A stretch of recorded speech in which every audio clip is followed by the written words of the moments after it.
Saya ingin menasihati Datuk Seri Anwar Ibrahim supaya tidak mengulangi kesilapan-kesilapan yang pernah dibuat oleh Datuk Seri Najib Tun Razak semasa skandal 1MDB dahulu. We've been through it sebenarnya. Rakyat Malaysia have been through it. Dan kita memang dah tahu skrip dia. Apabila ada pendedahan besar oleh media antarabangsa, reaksi pertama ialah ini semua tipu. Kemudian gam, kemudian tak nak bagi orang baca. Tengok dulu pendedahan itu. Dan media antarabangsa ni, bila dia buat kerja, dia ada sumber yang besar berbanding dengan media tempatan. Dia dah menghabiskan bertahun-tahun tau siasat benda ni. Dia dah jumpa orang, setiap satu dokumen yang dia dah tengok, dia dah ambil bukti, dia dah rakam percakapan semua.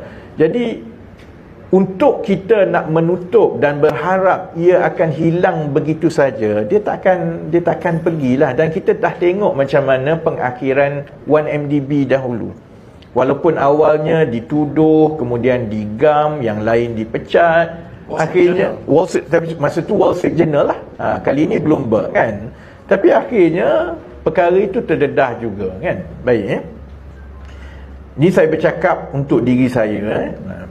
Saya sedia maklum bahawa ada satu laporan SPRM telah dibuat oleh 3 NGO Melayu yang saya ingat perkasa dengan PPIM lah terhadap saya semalam.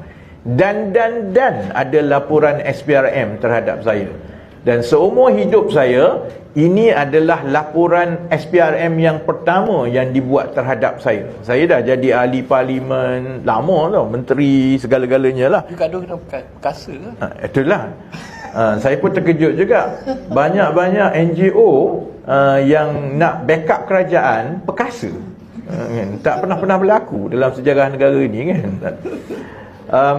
Semalam pun SPRM dengan pantas telah membuat kenyataan akan mengambil tindakan. Laporan dibuat dalam pukul 4 lebih, pukul 7 lebih, SPRM dah keluar kenyataan dah akan mengambil tindakan. Pagi ini saya dimaklumkan oleh satu sumber dalaman SPRM bahawa satu serbuan terhadap saya akan dibuat. Saya bersedia, sebab tu saya kena sebut saya lah, sebab takkanlah Kak Oji dengan Wong Chen pun nak masuk lock up dengan aku. Jadi teman. Jadi saya nak sampaikan kepada Datuk Seri Anwar, kepada Tan Sri Azam Baki, saya ni veteran bab-bab kena tangkap dan masuk, kena raid, kena geledah, bab-bab masuk lock up ni. Jadi saya bersedia melalui semuanya sekali lagi. Kerana kita pernah juga lalui sebagai sebuah negara bahawa taktik intimidasi dan juga mencipta kes seperti ini telah pun dibuat oleh pentadbiran sebelum ini. Dan kita pun tahu perkara itu tidak berjaya. Akhirnya kebenaran akan tetap terselah dan rakyat akan buat penghakiman. Jadi kalau saya nak kena masuk lock up, nak kena raid 2-3, saya dah beritahu kat isteri saya, tolong kemas rumah sikit saya pun dah pastikan bahawa pakaian dalam saya semua yang cantik-cantik lepas ini kan. Korang tak pernah masuk lock up, korang tak tahu kan. Jadi kalau maksudnya kita perlu melalui sekali lagi, dan pengalaman saya masa 1MDB ke Felda ke Tabung Haji, saya boleh beritahu kalau setakat masuk lock up 2-3 hari tu, setakat ke negari semua berbaloi untuk perkara-perkara yang sepenting ini untuk rakyat. Kerana kami ahli parlimen. Kalau kami kena tangkap oleh SPRM dan kami kena tekan, ada kes yang dibuat-buat terhadap kami ada suara yang boleh sampaikan kepada rakyat. Kami akan ada peguam-peguam. Yalah, susahlah sedikit kan, akaun kena bekulah, itulah, ini semua kan. Tapi paling kurang kami ada recourse untuk kami bela diri dan sebagainya. Tapi kalau kena kepada kamu, kalau kena kepada sesiapa yang memang orang tak kenali, kalau kena kepada seorang peniaga yang dia tak kacau orang, tapi tiba-tiba orang nak ambil harta dia, tak ada orang yang akan dengar.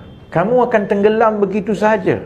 Jadi sebab itu, kalau perlu melalui sekali lagi, Saya rasa berbaloi lah. Jadi kalau berani, cuba buat lah. Kan? Dan saya juga nak ingatkan kepada Datuk Seri Anwar, kerana dia juga yang pernah melaungkan sendiri sebelum ini bahawa rakyat adalah hakim negara. Akhirnya dia akan sampai juga kepada rakyat. It's just a matter of time, kan? Jadi, dan sekiranya Tan Sri Azam Baki atau Datuk Seri Anwar Ibrahim berpandangan taktik-taktik untuk mengelak, setakat ini 2-3 hari pertama, reaksi daripada pihak berkuasa adalah mengelak. Satu-satunya reaksi daripada Datuk Seri Anwar ialah dengar penjelasan Tan Sri Azam Baki. Penjelasan Tan Sri Azam Baki itu macam budak tingkatan 4 buat prinsip akaun. Kan tak masuk akal, kan? Jadi macam mana kita nak percaya kat dia? Kemudian sekarang ini, semalam dia dah mula sampai ke intimidasi. Ada laporan SPRM akan siasat semuanya.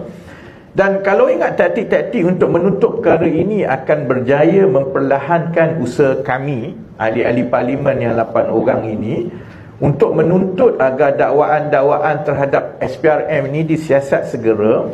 Kami mahu memaklumkan bahawa adalah menjadi tanggungjawab kami menyuarakan tuntutan-tuntutan ini bagi pihak rakyat. Lagipun kita tak minta banyak pun, kita minta siasat. Apa yang payah sangat nak siasatnya? Bukanlah kita minta bayar kami 500 juta ke, lantik Wong Chen jadi timbalan Perdana Menteri ke, tak ada pun. Kita minta siasat, kan? Seperti yang saya sebut tadi, kita dah kenal jugalah gaya kerajaan. Baik kerajaan manalah, kerajaan bertukar ganti, tapi gaya kerajaan itu lebih kurang sama lah daripada satu kerajaan ke satu kerajaan. Kalau isu itu tidak dibawa sehingga ke peringkat rakyat, maka isu itu akan mati dan diam begitu saja. Mereka merasakan bahawa akhirnya rakyat ni, ahli parlimen ke, rakyat ni lepas media melaporkan, dia mati kat situ lah. Orang baca, orang terkejut, tak apalah, kan? Jadi menjadi tanggungjawab kami lah untuk memastikan perkara ini membina momentum supaya ia berakhir dengan satu siasatan yang telus dan bebas.